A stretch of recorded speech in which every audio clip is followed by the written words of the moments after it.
আসসালামু আলাইকুম, সকলকে আমন্ত্রণ আনন্দ টিভি সংবাদে। আপনাদের সঙ্গে আছি আমি ছোঁয়া খন্দ। করোনার ঊর্ধ্বমুখী সংক্রমণের মধ্যে সুখবর জানালেন স্বাস্থ্যমন্ত্রী জাহিদ মালেক। জানান, দেশে আসছে কোভ্যাক্সের আওতায় আরও ৫৯ লাখ কোভিড-19 ভ্যাকসিন। মঙ্গলবার দুপুরে গণমাধ্যমকে তিনি এ তথ্য জানান। বলেন, চলতি মাসের শেষে দেশে পৌঁছাবে মডার্নার ৩০ লাখ ও ফাইজারের ২৯ লাখ ডোজ করোনা টিকা। করোনা ভাইরাস প্রতিরোধে ঢাকা সহ দেশের সিটি কর্পোরেশন এলাকায় আজ থেকে শুরু হলো মডার্নার টিকা প্রয়োগ। এদিন টিকা নিতে এসেছেন নানা বয়সী বিভিন্ন শ্রেণী পেশার মানুষজন। সংশ্লিষ্টরা বলছেন, যারা রেজিস্ট্রেশন করে টিকা পাননি তারাও এখন থেকে নিতে পারবেন টিকা। বিস্তারিত জয়নাল আবেদিনের রিপোর্টে। মঙ্গলবার রাজধানীর ৪৭টি কেন্দ্র সহ দেশের ১২টি সিটি কর্পোরেশন এলাকায় প্রয়োগ করা হচ্ছে মডার্নার টিকা। এদিকে মডার্নার টিকা প্রয়োগের দিন থেকে ঢাকার কেন্দ্রগুলোতে বন্ধ হচ্ছে সিনোফার্মের প্রথম ডোজ প্রদান। বক্ষব্যাধি হাসপাতালের পরিচালক জানান, নতুন নিবন্ধকারীর পাশাপাশি যারা নিবন্ধন করেও টিকা নিতে পারেননি তারাও নিতে পারবেন মডার্নার টিকা। আজকে থেকে আমরা যে নতুন ভ্যাকসিন, মডার্নার ভ্যাকসিন, সেই ভ্যাকসিনটা আমরা দেওয়া শুরু করেছি। সকাল থেকেই আসলে মোটামুটি একটা ক্রাউডই ছিল। সকালে যারা ভ্যাকসিন প্রার্থী তারা খুব আর্লি আসে আমাদের এখানে রাশ করতেছিল। এছাড়াও তিনি বলেন, মডার্নার প্রথম ডোজ নেওয়ার পর দ্বিতীয় ডোজ নেওয়ার ব্যবস্থা রাখা হয়েছে। প্রথম ডোজ যখন দেওয়ার পরে যখন দেখা যায় 50% কাভার হয়ে যায়, তখন বাকি 50% আসলে সেকেন্ড ডোজ দেওয়ার জন্য রেখে দেওয়া হয়। এইভাবেই আসলে কাভার করা হয় যাতে করে সবাই সেকেন্ড ডোজ পায়। বিশ্বের বিভিন্ন দেশ হতে টিকা আনার মাধ্যমে সরকার চেষ্টা করছেন করোনা সংক্রমণ রোধের ও সকলের সুস্থতা নিশ্চিত করতে। তাই সকলেই নিবন্ধনের মাধ্যমে নির্দিষ্ট প্রক্রিয়া গ্রহণ করবে টিকা, এমনটাই প্রত্যাশা কর্তৃপক্ষের।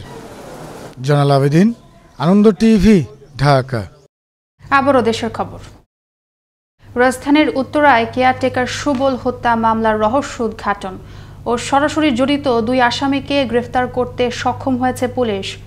১২ জুলাই সোমবার উত্তরার পশ্চিম থানার একটি টিম সিরাজগঞ্জের বেলকুচি থানার সুবর্ণ সারা এলাকা থেকে এ হত্যাকাণ্ডে জড়িত মামলার মূল আসামি মাসুদ রানা ও মিজানুর রহমানকে আটক করে। মঙ্গলবার সকালে উত্তরা জোনের উপ পুলিশ কমিশনার মোহাম্মদ সাইফুল ইসলাম এক সংবাদ সম্মেলনের মাধ্যমে এসব তথ্য নিশ্চিত করেন। দারোয়ানকে তার হাত পা বাঁধার তারা চেষ্টা করে, তখন দারোয়ান ঘুম থেকে জেগে গেলে তাকে অস্ত্রের ভয় দেখায় এবং এক পর্যায়ে ধস্তাধস্তির এক পর্যায়ে তার গলায় ধারালো অস্ত্র ঢুকিয়ে তাকে হত্যা করে। কুষ্টিয়া দৌলতপুরে একটি দাতা সংস্থার পরিচালক শাহিন ও টিপুর ওপর সন্ত্রাসী হামলার প্রতিবাদে সংবাদ সম্মেলন করেন ভুক্তভোগী পরিবার। মঙ্গলবার বেলা ১১টায় উপজেলার আল্লাহর দরগা বাজারে অবস্থিত সংস্থার নিজস্ব কার্যালয়ে অনুষ্ঠিত হয় সংবাদ সম্মেলন। হামলার ঘটনা সুষ্ঠু তদন্তের মাধ্যমে প্রশাসনকে যথাযথ পদক্ষেপ গ্রহণের অনুরোধ জানান ভুক্তভোগীর স্বজনরা। দেখছেন আনন্দ টিভি সংবাদ, সঙ্গে আছি ছোঁয়া খন্দকার। মানিকগঞ্জের পাটুরিয়া, দৌলতদিয়া ও আরিচা কাজিরহাট নৌপথে গেল কয়েকদিনের তুলনায় মঙ্গলবার ঢাকা থেকে দক্ষিণ পশ্চিমাঞ্চলগামী ও দক্ষিণ পশ্চিমাঞ্চল থেকে ঢাকামুখী যাত্রীদের চাপ ছিল কিছুটা বেশি। এ রুটে এখনও বন্ধ রয়েছে যাত্রীবাহী লঞ্চ চলাচল। তবে অ্যাম্বুলেন্স ও লাশবাহী গাড়ির সঙ্গে পারাপার হচ্ছে অতিরিক্ত যাত্রীবাহী ছোট গাড়ি ও যাত্রী। অন্যদিকে এ দুই ঘাটে স্বাস্থ্যবিধি মানাতে ঘাট কর্তৃপক্ষের ছিল না কোনো প্রকার তদারকি। বাংলাদেশ পুলিশ নারী কল্যাণ সমিতি পুনাকের বাগেরহাট শাখার উদ্যোগে মানবিক সহায়তা প্রদান করা হলো ৫০০ অসহায় পরিবারের মাঝে। মঙ্গলবার সকালে স্বাস্থ্যবিধি মেনে নতুন লাইনে এ সহায়তা প্রদান করেন বাগেরহাটের police super KM Ariful Haque. এ সময় পুনাকের বাগেরহাট জেলা শাখার সভাপতি শারমিন আক্তার সোমা সহ জেলা পুলিশের ঊর্ধ্বতন কর্মকর্তাগণ উপস্থিত ছিলেন। গোপন সংবাদের ভিত্তিতে সোমবার সন্ধ্যায় র্যাবের একটি টিম কুমিল্লার ১৪ গ্রামের চান্দুল গ্রামে বিশেষ অভিযান পরিচালনা করে। অভিযানকালে ১৯০ পিস ইয়াবা ও মাদক বিক্রির ৫৫,৪০০ টাকা এবং ২টি মোবাইল ফোন উদ্ধার করা হয়। এ সময় জড়িত থাকার দায়ে আটক করা হয় হিরণ মিয়া নামের একজনকে। ঘটনার সত্যতা নিশ্চিত করেন র্যাব ১১ CPC ২ কুমিল্লার কোম্পানি অধিনায়ক সাকিব হোসেন। শুধুমাত্র খোলা বাতাস থেকে বিশুদ্ধ অক্সিজেন উৎপাদনকারী অক্সিজেন কনসেন্ট্রেটর যন্ত্র তৈরি করলেন বগুড়ার ২ প্রকৌশলী। যন্ত্রটি দিয়ে প্রতি মিনিটে ১০ লিটার আর প্রতি ঘন্টায় ৬০০ লিটার অক্সিজেন উৎপাদন করা যাচ্ছে। চলবে শুধুমাত্র বিদ্যুৎ দিয়ে, যা দিয়ে একাধিক শ্বাসকষ্টের রোগীকে দেয়া যাবে অক্সিজেন সেবা। বগুড়া থেকে বাঁধন কর্মকার কৃষ্ণ প্রতিবেদনে দেখুন বিস্তারিত।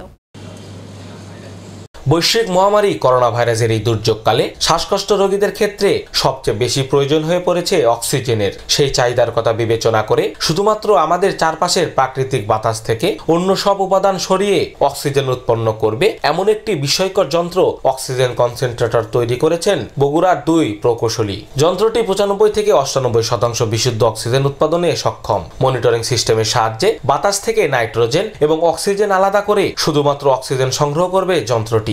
যন্ত্র তৈরি করতে ব্যয় হয়েছে 70,000 টাকা। এই যন্ত্রের সাহায্যে প্রতি মিনিটে 10 লিটার এবং ঘন্টায় 600 লিটার অক্সিজেন উৎপন্ন করতে পারবে, যা উৎপন্ন করতে প্রতি ঘন্টায় বিদ্যুৎ খরচ হবে মাত্র 3 টাকা। অক্সিজেন কনসেন্ট্রেটরটি বাতাস সে গ্রহণ করে কম্প্রেসারের মাধ্যমে সে বিভিন্ন প্রক্রিয়ায় ফ্রেশ অক্সিজেন তৈরি করবে। আমার এই মেশিনটা মিনিটে 10 লিটার অক্সিজেন প্রোডাকশন করবে। প্রতি ঘন্টায় সে 600 লিটার অক্সিজেন তৈরি করতে বিদ্যুৎ খরচ হবে মাত্র 3 টাকা। যন্ত্রটির সাহায্যে একাধিক শ্বাসকষ্ট রোগীকে দেওয়া যাবে অক্সিজেন। সেক্ষেত্রে কোনো প্রকার ইনফেকশন যাতে না ছড়ায় সেজন্য সংযুক্ত করা হয়েছে প্রযুক্তি। উৎপাদন ও সরবরাহের তথ্য জমা রাখার পাশাপাশি দূর থেকে করা যাবে নিয়ন্ত্রণ।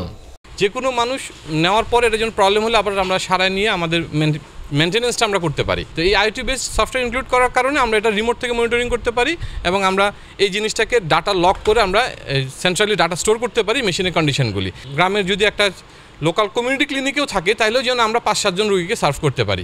বিজ্ঞান প্রযুক্তি ও স্বাস্থ্য মন্ত্রণালয়ের অনুমোদন পেলে মহামারী করোনার এই দুঃসময়ে যন্ত্রটি রোগীদের অক্সিজেন সরবরাহের ক্ষেত্রে খুবই কার্যকরী ভূমিকা রাখবে বলে জানান এই চিকিৎসক। খুবই সময় উপযোগী একটি মেশিন।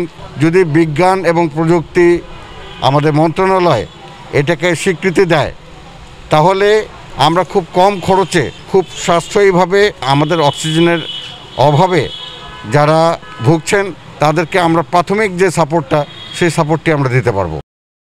অক্সিজেন কনসেন্ট্রেটর যন্ত্রটি তৈরি করে বগুড়ায় আলোড়ন সৃষ্টি করেছেন এই 2 প্রকৌশলী। যন্ত্রটির বাণিজ্যিক উৎপাদন ও এর সরবরাহের অনুমতি পেলে করোনায় আক্রান্ত রোগীদের চিকিৎসা ক্ষেত্রে এটি একটি গুরুত্বপূর্ণ ভূমিকা রাখবে বলে প্রত্যাশা এই 2 উদ্ভাবকের। বাঁধন কর্মকার কৃষ্ণ, আনন্দ টিভি, বগুড়া। চাঁদপুরের কচুয়ার রুমা আক্তার রবিবার বিকেলে শামুক তুলতে গিয়ে আর বাড়ি ফেরেননি। খোঁজাখুঁজির পর তার লাশ মঙ্গলবার একটি ফসলি জমিতে দেখতে পায় এলাকাবাসী। খবর পেয়ে মঙ্গলবার সকালে উপজেলার উত্তর সিঙ্গুয়া সড়কের পাশের জমি থেকে তার মরদেহ উদ্ধার করে কচুয়া থানা পুলিশ। তদন্ত সাপেক্ষে ঘটনার প্রকৃত রহস্য উদ্ঘাটন করা হবে বলে জানায় পুলিশ। সোমবার বিকেলে নাটোরের পৌর শহরের উত্তর নারীবাড়ি এলাকার একটি কীটনাশকের দোকানের সামনে লাল টেপ মোড়ানো একটি ককটেল সদৃশ্য বস্তু পড়ে থাকতে দেখে স্থানীয়রা। খবর পেয়ে পুলিশ এসে ঘটনাস্থল থেকে আরও 3টি একই বস্তু দেখতে পান। পরে নাটোর থেকে র্যাব পুলিশের একটি বিশেষ টিম ঘটনাস্থলে গিয়ে পরিদর্শন করেন। তবে বস্তুগুলো সম্পর্কে সঠিক কোনো তথ্য এখনও পাওয়া যায়নি। এই ছিল এখনকার মতো। আনন্দ টিভির সংবাদ দেখুন প্রতিদিন বিকেল 5টা 30 মিনিট এবং রাত 9টা 30 মিনিটে। আনন্দ টিভির সঙ্গে থাকার জন্য সকলকে ধন্যবাদ।